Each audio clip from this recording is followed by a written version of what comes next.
Windripper, my super budget version, and kind of like my take on it. And I'm just going to run through a Xena map here that happened to be really juicy, so do that for you. And going to be a Phantasmagoria, get through it pretty quick, just to kind of show you how the build functions. And just wanted to point out a couple things. So the links: Tornado Shot, GMP, Added Cold, Elemental with attacks, crit, and Mirage Archer. And basically the point of this is just stack a ton of cold damage, make sure you get the quant effect on the Windripper bow going. You want some lightning damage too, which is why we're running Wrath.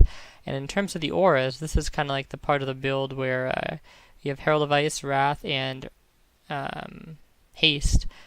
And that's allowed by this, basically.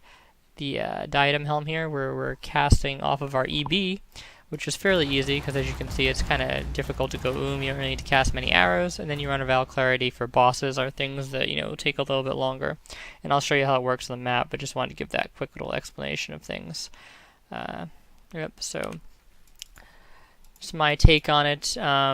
For the MF stuff, we are running pretty much the same stuff as standard. Don't have a Bisco's Leash, don't have a Bisco's for here, using a Thief's Torment in place of the lieu of the Venters for more, just cheaper and hard to get good Venters. And then we don't have the typical MF boots, but that's just because they're expensive and this is made to be cheap. So activate our Blood Rage right away. I don't actually have my flask up, but it's fine here. Okay. Now we're into the map. Got a breach. I'll show you how it does some breaches, I guess.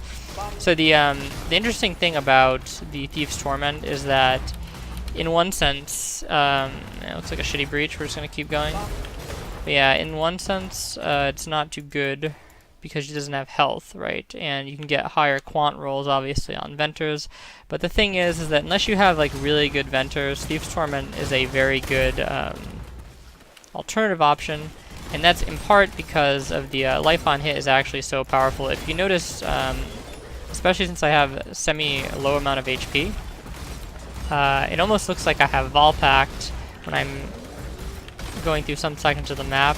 That's basically just because life on hit is such a strong effect, especially with abilities like Tornado Shot, where you're doing a lot of hits and you're clearing like through multiple mobs at a time. It's actually even really good on single targets in some cases if you can get enough life on hit, and Thief's Torment gives you a lot. You can obviously combine this with more life on hit sources to become even more tanky, but the thing is this build is kind of already tanky against those types of things, and it more just struggles against one-shots, obviously, because the effective HP is low. I'm just going to head in here to show you how it deals with Syndicate stuff, since I think Syndicate farming is pretty important. You need to be able to do that to have a good MF character, in my opinion, at least. Just kind of like working through here. I think they're normally at the end, right? Actually, I was kind of hating that it was this one. I didn't want it to be this one because it takes longer, but it's fine. So the damage is pretty good, as you can see. Just click an option here to spawn it so we can get out. This is basically a tier 6 map right here.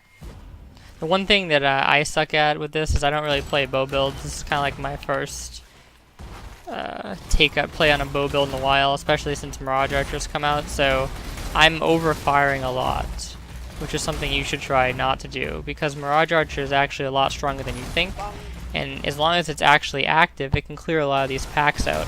And you can even fire preemptively just to make sure that the Archer is up. So yeah, it's really strong, and I'm probably like overfiring here, so keep that in mind. It's definitely possible to go faster than I'm going.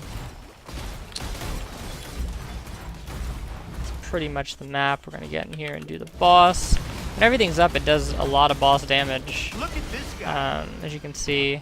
Only thing is we just take a lot of damage, as you can also see. But that's comes with the territory when you have 4K life. So that's pretty much the map, and I'm gonna make a longer video getting into the detail about all the theory behind the build and stuff like that. I'll just quickly show the passive tree and the ascendancy, And yeah, I'll go into more detailed explanation in the next video. So thank you for watching, and I hope you enjoyed. And comment, like, subscribe.